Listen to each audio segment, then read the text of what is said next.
Good morning. Reed, how are we doing up there?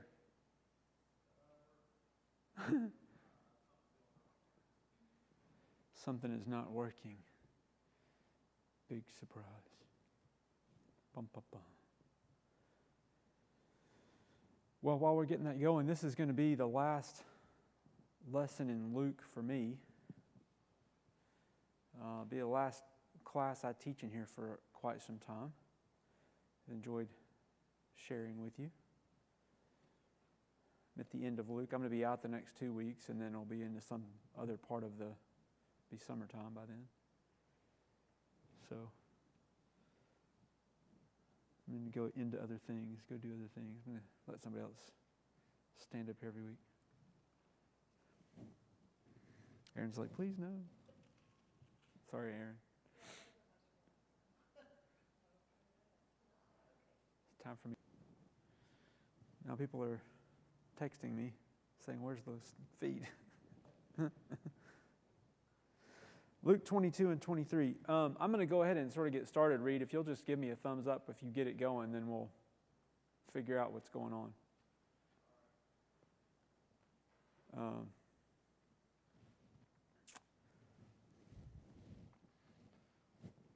The last time that we met, Jesus came into Jerusalem. You want to turn back a little bit, kind of give us a place to figure out where we came from to get to here, because I wasn't here last week either. This was Luke 19, verse 29 through 21, verse 37. And there's this bookend around this section with the Mount of Olives, where it says in 19 verse 29 that he comes over the Mount of Olives to go down into Jerusalem. And then the next to last verse of chapter 21, it's not the last verse, but it's the next to last verse, verse 37. Every day he was teaching the temple, and at night he went out and lodged on the mount called Olivet. So there's this Mount of Olives bookend on that section. But then the last verse, as we start into this week, the last verse of chapter 21 says, early in the morning, all the people came to him in the temple to hear him. Now, just because this is just cool, I love how we got a thumbs up from upstairs. So if you're joining us online and you just kind of getting going, it'll take a minute to everybody find the feed link. But we're on Luke chapter 22 and 23. But the last verse of chapter 21, the reason I love that, it's just so cool how good these authors were. This was not just some random sit down and write some stuff out. They actually thought about what they were doing. It had a reason. There's literary themes and connections that go throughout these books, and it's so cool. And so I like these little points that you can stop at and go, hey, where did his parents not look for him? His parents spent 3 days looking for him and couldn't find him. And they never went to look for him in the temple. He said he was there the whole time. And they obviously didn't look for him in the temple. We talked about that at the very beginning of Luke, that we so often go looking for Jesus in all the wrong places. And he's right there in the temple all along. 2 Corinthians, Paul is going to say, we are the temple of the living God. We, his people, we are the temple of the living God. And all the people, can you just see in your mind's eye this image, this picture of what the church really is, and that all the people were coming to him in the temple to hear him. They knew where to find him. They knew exactly where to go, and they went every day to find Jesus in the temple. And that is put directly in contrast with the beginning of chapter 22. Because all the people who were in charge, the chief priests and scribes, are seeking to kill him.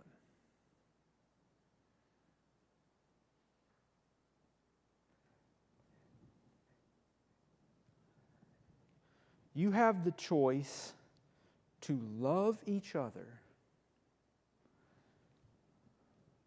or you're going to kill each other. There's no in between.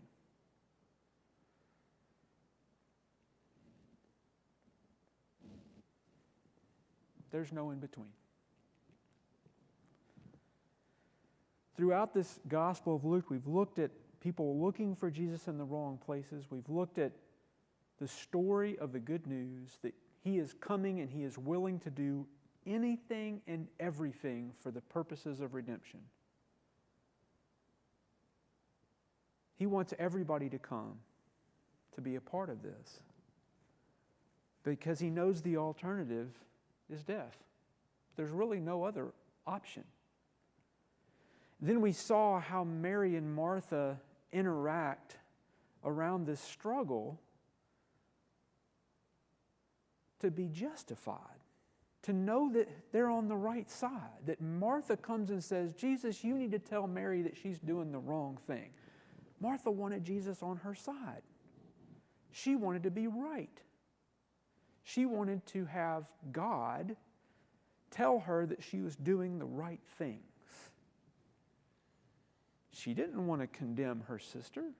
Oh, no, that would be a bad sister. But if I can get God to do it, then I can wash my hands of the problem. It's not my problem anymore. But that's still seeking to destroy her sister. And we see here again, Luke is putting these two options, these two scenarios, these two realities directly next to each other to call attention to just how significant this contrast is. You're either going to Jesus every day in the temple with your problems, with your life, with your desires, with your needs. You're either taking your life to Jesus in the temple or you're seeking to kill Him. You're on one side or the other. And that's true with all of us. Two things I want to throw out. I want these to be the themes for today as we go through chapters 22 and 23. Two things I want you to think about. The first one is I want you to rethink what sin is. I want you to rethink what sin is. And the second one is, I want us to struggle with, as a church, as a people, how do we demonstrate? What actions? How do we shape our existence, our vocation? How do we demonstrate that we care, first of all, for souls? How do we demonstrate that we care, first of all, for souls? Rethink what sin is. How do we care first for souls?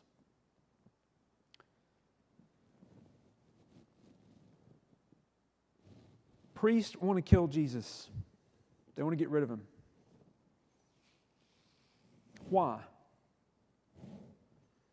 Very next verse 3, chapter 22, Satan enters into Judas. I want you to rethink what sin is. What is this about Satan entering into Judas?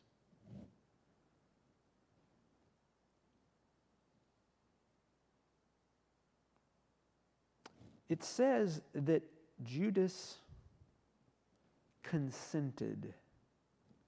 Look at verse 6. He goes, confers with the chief priests and officers about how to betray Jesus. They agreed to give him money, and Judas consented.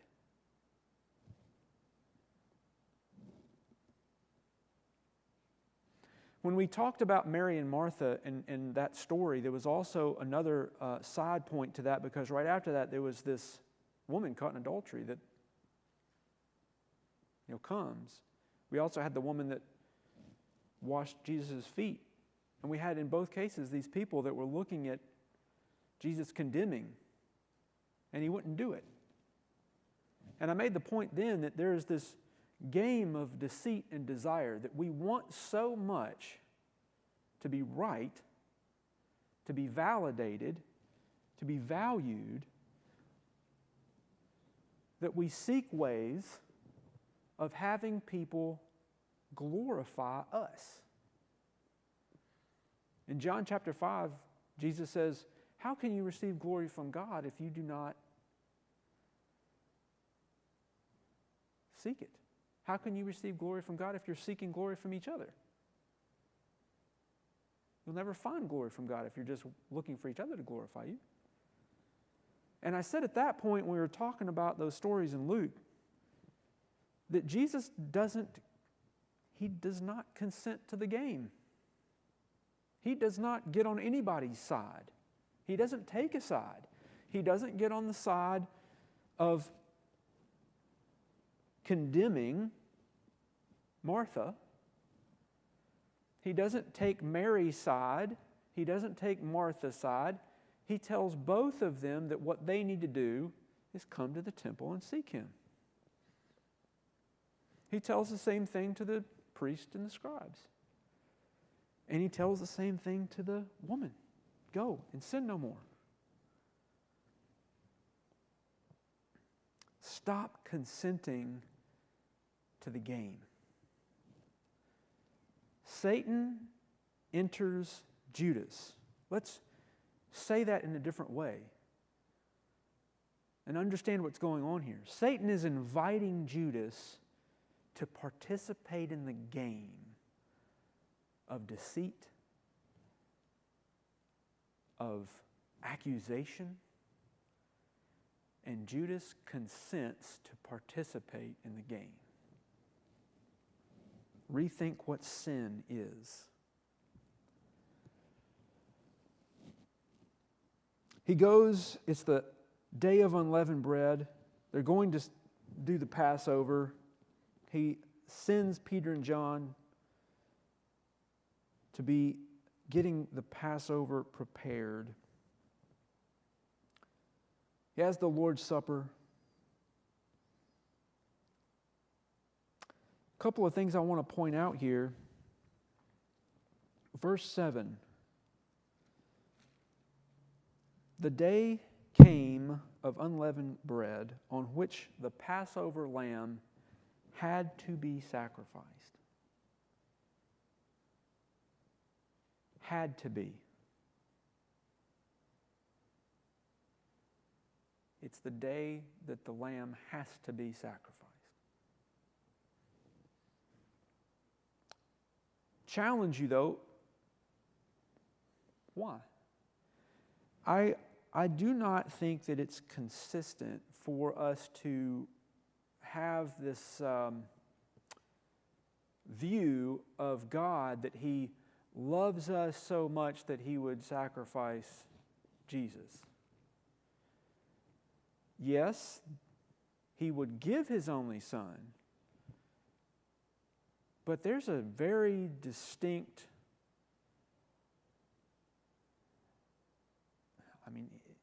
in Leviticus, He says if you're participating in child sacrifice, you are cut off.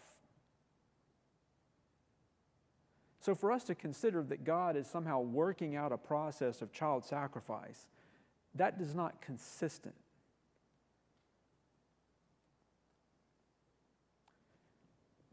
But what is that? What is the difference between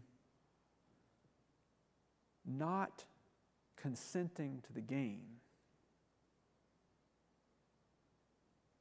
and purposefully taking a side that I am going to fix this problem by killing my son? So I want to challenge you to think about this, that I think that we have to be careful about the way that we interpret God's actions here. That we don't take this had to be sacrificed, like it's some sort of fulfillment of prophecy that God was required to do something that was against His own nature. I don't think that's a good view of God. Rather, I think it's important for us to recognize that the entirety of this next couple of chapters hinges around the centurion in chapter 23 that recognizes what about Jesus? When he's crucified, when it's dark, the sun doesn't shine, you have the veil of the temple split in two. What is it that the centurion says about Jesus? Look in verse 40, 47 of chapter 23. What does he say about Jesus? He does not say that Jesus is God. That's not what he says. He says, certainly this man was innocent. That's the most significant part of everything that goes on here, because why is it that all of these people are getting so stirred up that killing Jesus is the right thing to do? And we can go back to this idea of the lamb having to be sacrificed for the Passover. Was the lamb guilty? Did the lamb do anything to anybody?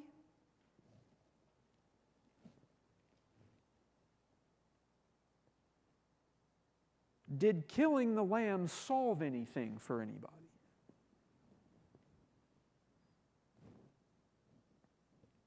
Did they automatically gain eternal life because they killed the lamb?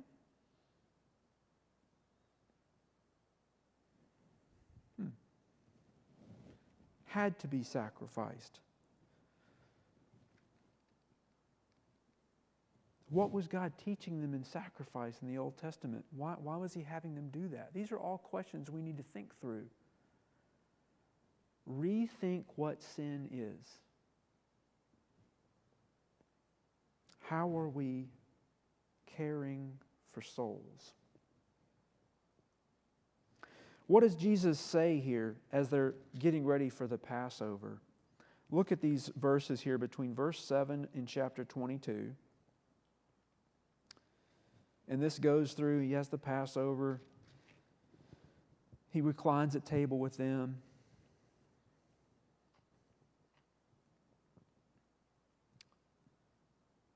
Institutes the Lord's Supper.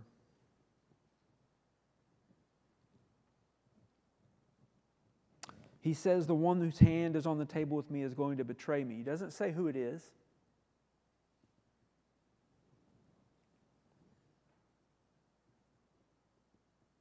Then immediately, verse 24, look at verse 24 of chapter 22. The way that Luke puts this together, they've had the Passover, and immediately, when they begin to question who is going to be the one that betrays Him, it turns into a dispute over who's the greatest. They are consenting to the game of deceit and desire. Satan offers. In fact, Jesus is going to say in verse 31 to Simon, Satan has demanded to have you. Rethink what sin is, people. Satan is offering you the opportunity to join in the game of deceit and desire. What do I mean by that? We want something, and if it costs somebody else their freedom, their choices, their opportunities, their safety, we don't care because we're getting what we want. Oh, but Nathan, we're not bad people like that. in what ways do we participate in a society that takes advantage of people that don't have choice? Are we consenting to that? Is consent the point of sin, or is it when I do something bad? Rethink what sin is. Satan is offering all of them, all of these people, all of the disciples, he's offering them an opportunity to join in the game, and they are all consenting. Who's the greatest? Well, I'm the greatest. What is it that Jesus says here? The way that Luke tells it in his gospel. We're familiar, I think a lot of us are familiar with the verse in verse 25, the kings of the Gentiles lord it over them. But continue there and see what else Jesus says. Those in authority over them are called benefactors, but not so with you. Rather, let the greatest among you become the youngest, and the leader as one who serves. For who is the greater, one who reclines at table or one who serves? Is it not the one who reclines at table? But I am among you as one who serves. Jesus says this, I am among you as one who serves. But don't stop there. You are those who have stayed with me in my trials, and I assign to you, as my Father assigned to me, a kingdom,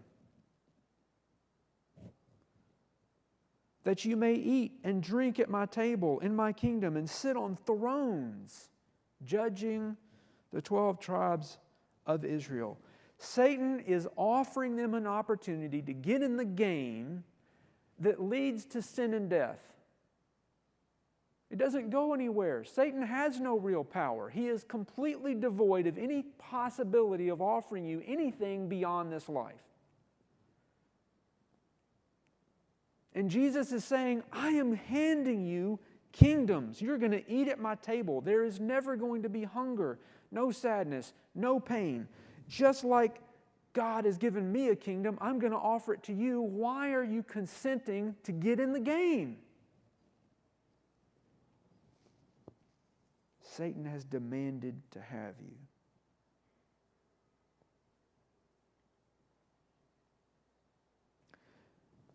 So how in the world then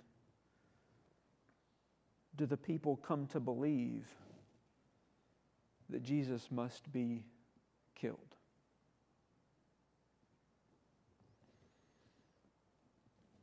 How do the people come to believe that Jesus must be killed? They go up on the Mount of Olives. He tells them the scripture must be fulfilled, verses 27 or 37, that he is numbered with the transgressors. You know, there's this weird thing that happens here where he talks to them about when he sent them out, the 12 and the 72, and he says, when I sent you out, I told you not to take anything with you. But this time I'm telling you, if you have a knapsack, if you have anything, sell it and buy a sword. What? And they say, oh, well, we have 2 swords here. And he says, that's enough. But is it only that there's some sort of prophecy in the Old Testament that he's trying to finagle into his process here? Is that all there is to this story? Or is there something specific about being numbered with the transgressors? How is it that the entire town that came out to praise him is going to clamber into a loud voice, all in unison, that Jesus has to be killed? How do they go from praising him to Pilate, he has to be crucified? And it's everybody. It's a unanimous voice. In between, something happens when we consent to Satan's game. The way that looks is that we start making outlandish claims that, well, Jesus, he claimed to be king, so he must be breaking the law. We start coming up with the ways in which even though they're telling lies about him. They even say that he told the people they shouldn't pay taxes to Caesar, which is not entirely true at all, because he specifically told them to give to Caesar what was Caesar's. So they are bringing false claims to specifically find him guilty, because if he's guilty, well, that gives us the right to kill him. If we can prove that he's responsible, that he's guilty, if we can say, well, you made a bad grade on that test because you didn't study.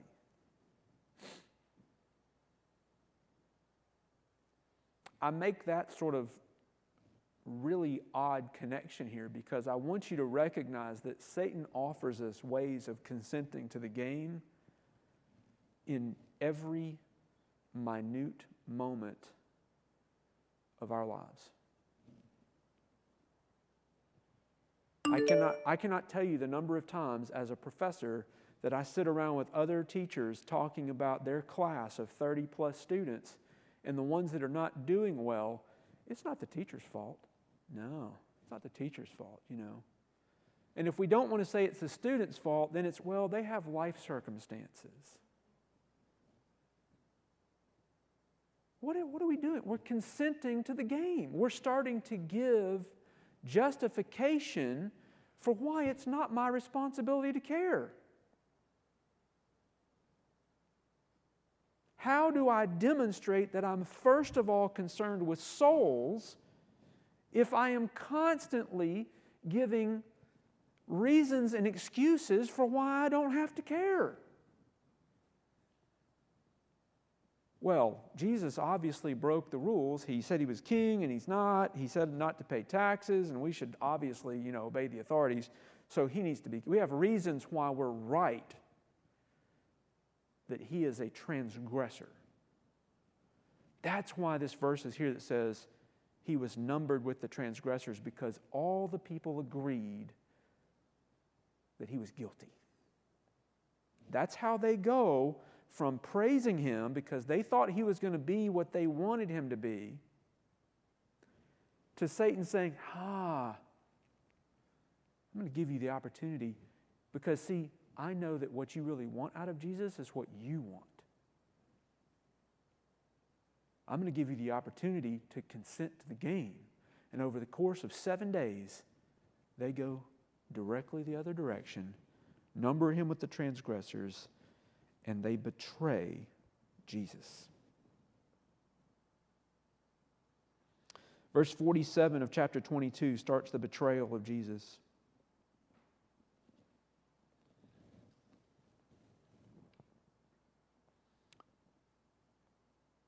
First Corinthians, Paul is going to say, if they had known what would happen, they would not have crucified the Lord of glory. And we see in verse 47 the beginning of the inability of the people to see what they're doing.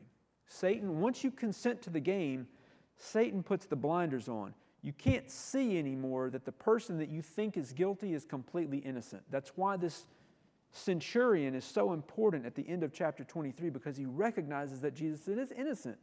That all of these things that were brought to Jesus, brought against him, are untrue.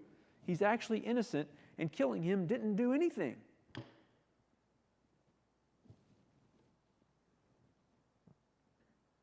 Jesus actually heals the guy, right?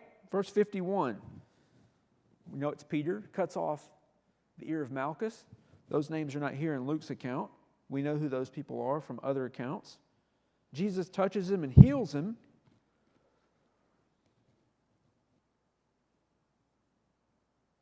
And they can't tell. What does he say in the last sentence he has here in verse 53? This is your hour and the power of darkness. Satan has covered them with the power of darkness. They can't see anymore. They are standing in the presence of a man who could touch your ear and heal it. He has told the disciples, I will give you the kingdom. They cannot see past their noses. They have consented to Satan's game. They've believed that this is the way to get what they want. And they can't see it anymore. Even Peter, verses 54 through 62, even Peter joins in consenting to Satan's game.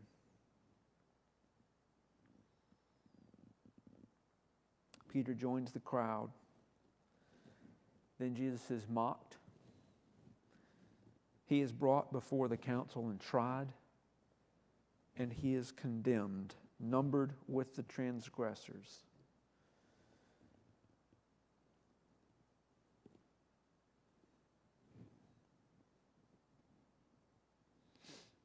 Verse 1 of chapter 23. Then the whole company of them arose and brought him before Pilate. Everybody has agreed that Jesus is to be held accountable. They can't see it anymore. Jesus is taken before Pilate. Pilate finds out he's a Galilean, sends him to Herod, who happens to be in town. Herod, at the same time, interviews Jesus. It's very important what happens here. Because if we're rethinking what sin is, if we're trying to understand how Satan works, because in order for us to first be concerned with souls, we've got to not participate in the game. Okay? If we don't know what the game is, it's easy to get caught up in it. So watch what Satan's doing here. It's very important. Neither Pilate nor Herod find Jesus guilty. Now, what would have what were the people trying to do here? Think about Mary and Martha. Martha comes to Jesus and says, Mary is doing wrong. I want you to condemn Mary because she's not helping me. What are the people doing? They're bringing Jesus to Pilate because they want Pilate to take responsibility for condemning Jesus. Because if he does, if Pilate or Herod takes responsibility for condemning Jesus, then the rest of the people are off the hook. They can wash their hands of it. It's not our fault. We didn't do anything. Pilate condemned him. It wasn't us. It's very important that that doesn't happen, so that neither Pilate nor Herod condemn him, and it falls back on all the people. That way the guilt is on the crowd.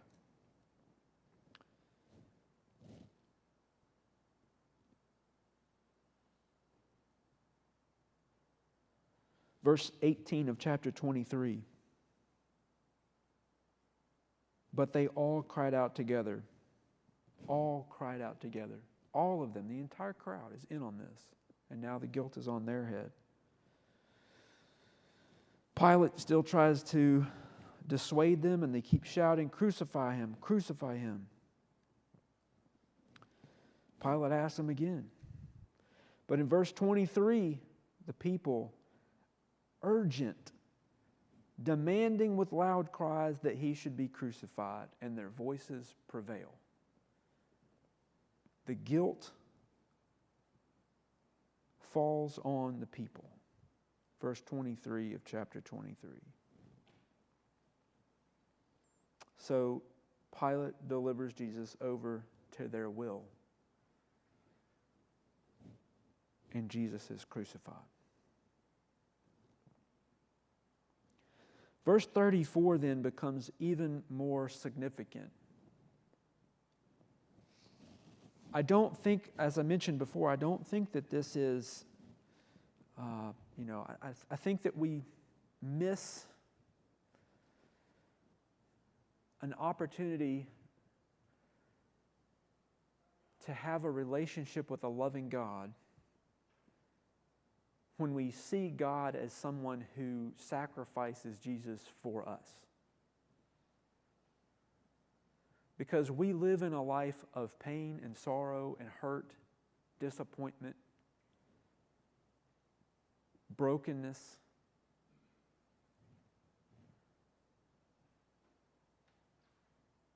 And God, who is unwilling to join in Satan's game,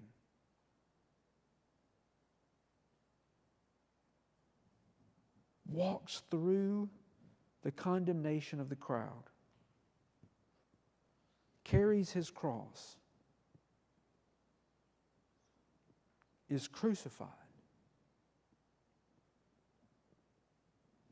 and he says, they don't know what they're doing. The power of darkness. When people all agree what the problem is, and we can get people on our side, and we can point to a person or an issue, and we can condemn that person or issue as the reason, as the source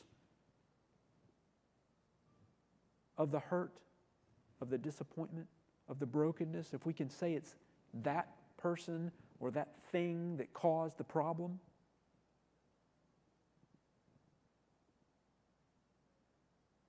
we can't see that even if we were to fix that, it doesn't change anything. Father, forgive them. They don't know what they're doing. They are not first concerned with souls. They're joining in the game. They think that by fixing this, that by killing me, it's going to make any difference. But guess what happened 3 days later? He wasn't in the tomb. It didn't do anything. It didn't fix anything. This solution that they were so convinced of, that they were so unanimous about, did not do anything to change the outcome. Didn't work. And there was one man who recognized it, the centurion. Verse 47. Certainly this man was innocent. If we are first of all concerned with souls, let me explain to you what happens as a church. If we're rethinking sin and we're starting to understand that sin has to do with joining in Satan's game of putting the blame on something, of aligning ourselves with fixing a problem, with eliminating an issue, with, how many times have you heard somebody that talks about evangelism as if we just get them to come to church, that's going to fix it?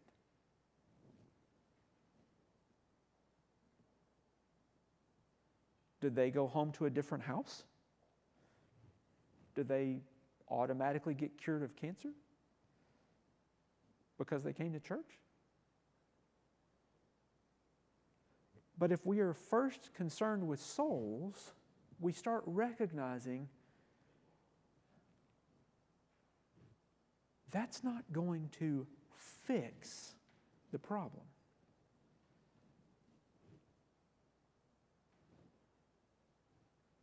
And whatever I want to place the blame on, whether it's a person, an organization, a group, an issue, whatever it is, if I don't recognize that God cares about those souls just as much as the ones that I'm trying to fix, then we are not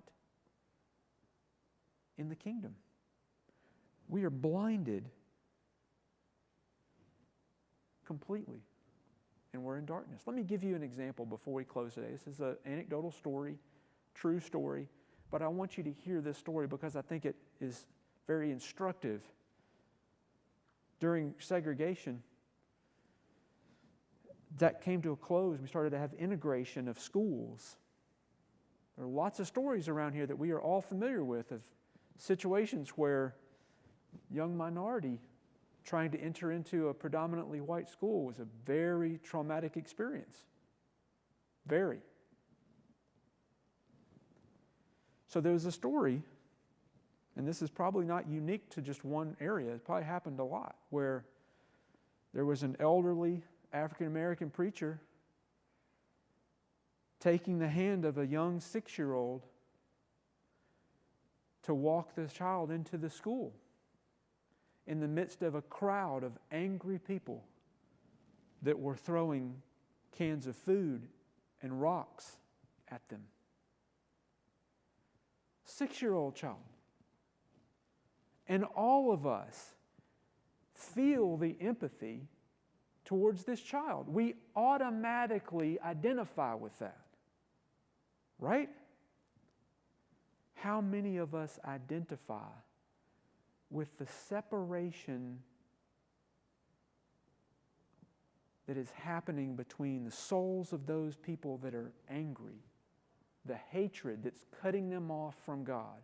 How many of us feel the same level of empathy and care towards the people who are sick and dark with hate?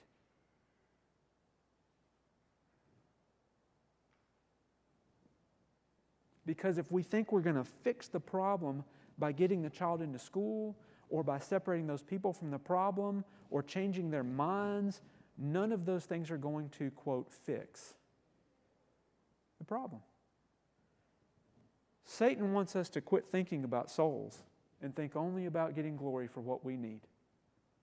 When we consent to the game, that is sin. We have to understand as a people how we start to think about souls first. And recognize that he's innocent.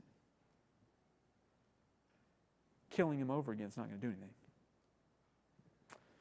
Hope you've enjoyed a study of Luke. You'll find that you're not missing much by not going into chapter 24 at this point. If you read chapter 24 on the road to Emmaus, Jesus is going to say, "What? Didn't you know it was supposed to happen this way? Why are you surprised?" And I think after today you might recognize it was going to happen. It was destined. The lamb had to be sacrificed. Why? Because the people had to have a reason. The people had to find somebody guilty. That's the way our society works. We've got to find somebody guilty. We've got to hold somebody accountable. And until we stop playing the game, we're just going to keep killing each other. That's the only options. And so when they're so distraught on the road to Emmaus, Jesus is like, "What? You thought it was going to be different? Why? But guess what? I'm right here eating and drinking with you. I'm not dead. They didn't win. Satan has no power. Come to my kingdom." Enjoyed it. Thanks for letting me share with you. Have a good day.